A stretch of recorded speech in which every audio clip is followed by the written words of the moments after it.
अस्सलाम वालेकुम व्यूवर्स, कैसे हैं आप सब। जो हमारा आज का टॉपिक है वो है नेचर ऑफ़ स्ट्रेस। इस टॉपिक में मैं आपको बताऊंगी स्ट्रेस का क्या नेचर होता है, किस तरीके से स्ट्रेस डेवलप होता है, किस वजह से स्ट्रेस हमारा बहुत ज़्यादा हो सकता है। और एक सिचुएशन जो आपके अंदर स्ट्रेस क्रिएट कर रही है, हो सकता है सामने वाले में स्ट्रेस क्रिएट ना करे। तो कौन से ऐसे फैक्टर्स हैं जो स्ट्रेस डिटरमाइन करते हैं, ठीक है। इसके बारे में मैं आपको बताऊंगी। स्ट्रेस के बारे में मैंने आपको लास्ट वीडियो में बता दिया था और स्ट्रेसर के बारे में भी बता दिया था। सबसे पहले है इसमें जो पॉइंट है वो है माई स्ट्रेस इज़ योर प्लेयर। इसका ये मतलब है कि अगर एक इंसान स्ट्रेस किसी वजह से किसी इवेंट्स में स्ट्रेस का शिकार हो जाता है, लेकिन दूसरे इंसान के लिए वो प्लेयर का बायस बन गया। जैसे कोई चीज़ मेरे लिए स्ट्रेसफुल हो सकती है लेकिन आपके लिए वो स्ट्रेसफुल नहीं होगी। जैसे हम एग्जांपल लेते हैं बैट्समैन की। जो बैटिंग करता है ना, सबसे पहला इंसान जो टीम में जो बैटिंग करता है ना, सबसे पहला बैट्समैन, वो चिल माहौल में बैटिंग करता है। लेकिन जो सबसे लास्ट पे आता है ना, उस पर यह स्ट्रेस होता है कि उसने अपने 100 रन पूरे करने हैं।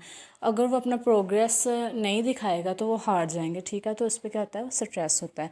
तो इससे हमें पता चलता है जो स्ट्रेस है एक डायनामिक प्रोसेस है।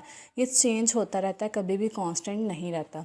जब हमारा बॉडी बैलेंस होता है ना, उसमें कोई भी इम्बैलेंस क्रिएट होता है तो हम स्ट्रेसफुल सिचुएशन से प्रोन हो जाते हैं। जब भी हमारे सामने कोई सिचुएशन चेंज होती है, कोई नई सिचुएशन आती है, तब भी हमारे अंदर स्ट्रेस आता है, राइट। जब कोई चेंज आता है, कोई नई चीज़ आती है, तो हमारी लाइफ में या हम इसके लिए न्यूट्रल फील करेंगे या पॉजिटिव फील करेंगे या नेगेटिव फील करेंगे। अगर न्यूट्रल है तो स्ट्रेस का कोई मतलब नहीं है, पॉजिटिव पर भी स्ट्रेस का कोई मतलब नहीं है। हाँ, अगर नेगेटिव फील करें तो स्ट्रेस ज़रूर होगा, ठीक है। इसमें जो सबसे पहले है ना, ये पॉइंट है, stress is very personal thing although certain kinds of events such as the death of a loved one. कुछ चीज़ें ऐसी हैं जहाँ सबका जो स्ट्रेस है ना, सब स्ट्रेसफुल कंडीशन में हो जाते हैं। जैसे अपने किसी प्यारे की मौत हो जाना या मिट्टी कम्बार्ड, इसमें सब स्ट्रेसफुल कंडीशन में होते हैं।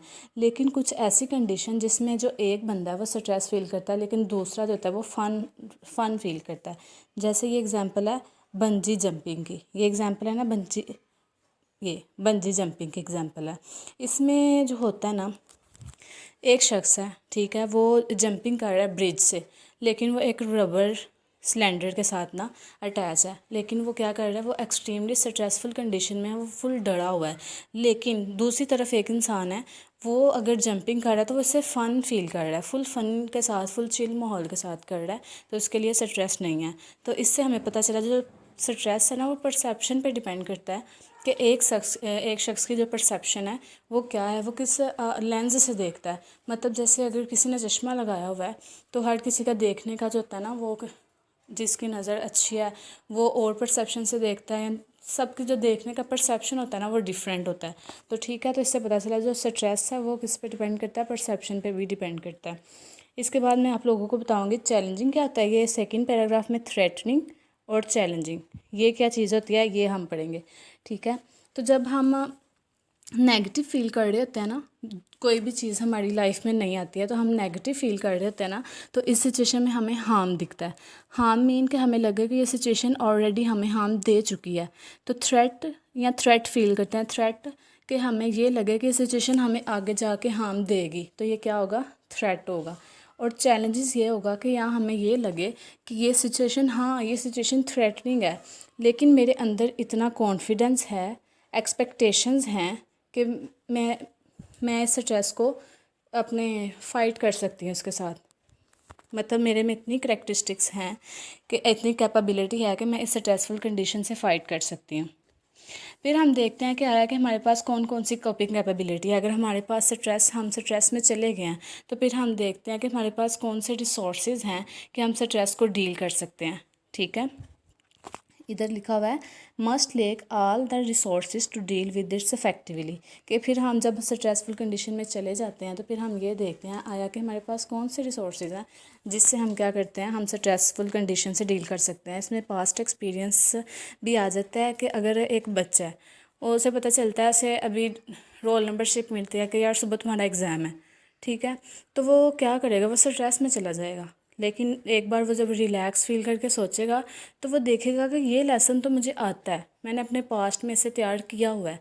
तो वो क्या करेगा, उसे जब पढ़ेगा तो उसे वो बहुत जल्द ना तैयार हो जाएगा, ठीक है। तो वो स्ट्रेसफुल कंडीशन को कंट्रोल कर लेगा, ठीक है। ये पास्ट एक्सपीरियंस होते हैं ना, वो स्ट्रेसफुल कंडीशन में बहुत काम होते हैं। उसके बाद हम देखेंगे कंट्रोलेबल, कि जो स्ट्रेसफुल कंडीशन में हम गए हैं, क्या हम उसे कंट्रोल कर सकते हैं। उसकी करेक्टरिस्टिक्स देखेंगे, कैपेबिलिटीज़ देखेंगे, कोपिंग कैपेबिलिटीज़ देखेंगे, क्या हमारे अंदर इतनी एबिलिटीज़ हैं कि हम इस सिचुएशन को ओवरकम कर सकते हैं। उसके बाद फ़ाइट और फ्लाइट का कॉन्सेप्ट आ जाता है इसमें, कि कुछ लोग होते हैं वो स्ट्रेसफुल कंडीशन, अगर उन्हें किसी मुसीबत का सामना करना पड़ता है, वो स्ट्रेस में होते हैं, तो वो क्या करते हैं, उसका सामना करते हैं और उससे छुटकारा पा लेते हैं। और कुछ होते हैं, कुछ ऐसे होते हैं, वो कहते हैं कि यार नहीं, ये बहुत बहुत मुश्किल काम है, मैं इसका सामना नहीं कर सकता, मेरी जान चली जाएगी, ये हो जाएगा, वो हो जाएगा, वो बहुत डर जाता है, तो वो क्या करता है, वो भाग जाता है इससे।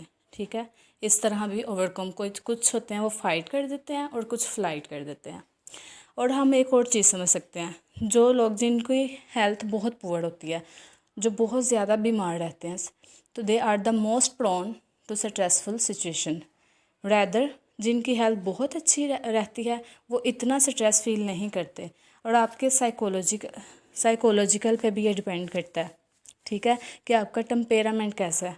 साइकोलॉजिकल करेक्टरिस्टिक पे डिपेंड करता है कि आपका टेम्पेरामेंट कैसा है। टेम्पेरामेंट क्या होता है कि गुस्सा आप ज़्यादा करते हैं, काम करते हैं, आपकी लविंग नेचर कैसी है, मतलब आपकी ये करेक्टरिस्टिक्स गुस्सा करने की और लविंग नेचर ये कैसी है। ठीक है, ये साइकोलॉजिकल करेक्टरिस्टिक पे भी बहुत डिपेंड करता है। उसके बाद हम देखते हैं, इसमें एक एग्जांपल्स है कि अगर कोई यंग मैन है, ठीक है, उसे किसी चीज़ का इनकार हो जाता है ना, तो वो क्या करता है, वो या तो फील करता है अब के उसकी पर्सनालिटी भी बात की गई है, या उसकी अनअट्रैक्टिवनेस की वजह से उसे इनकार किया गया है, या अनवर्दीनेस की वजह से।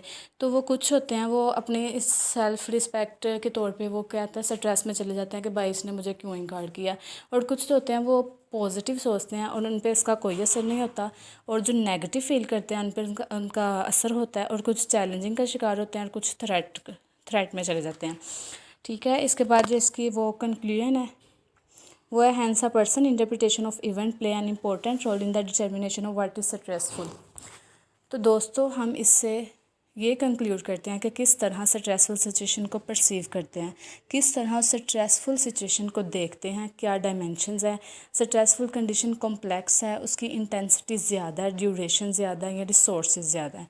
ठीक है, उसमें मेंटल है या उसमें जो रिसोर्सेज कैसे हैं, मेंटल हैं, फिज़िकल हैं, या सोशल हैं। Thank you guys. इसी के साथ हमारा ये टॉपिक ख़त्म हुआ। नेक्स्ट टॉपिक में मैं आप लोगों को बताऊंगी टाइप्स ऑफ स्ट्रेस। वीडियो अच्छी लगी हो तो लाइक कीजिएगा, और कमेंट सेक्शन में कोई प्रॉब्लम हो तो ज़रूर मैसेज कीजिएगा। शुक्रिया। अल्लाह हाफिज़।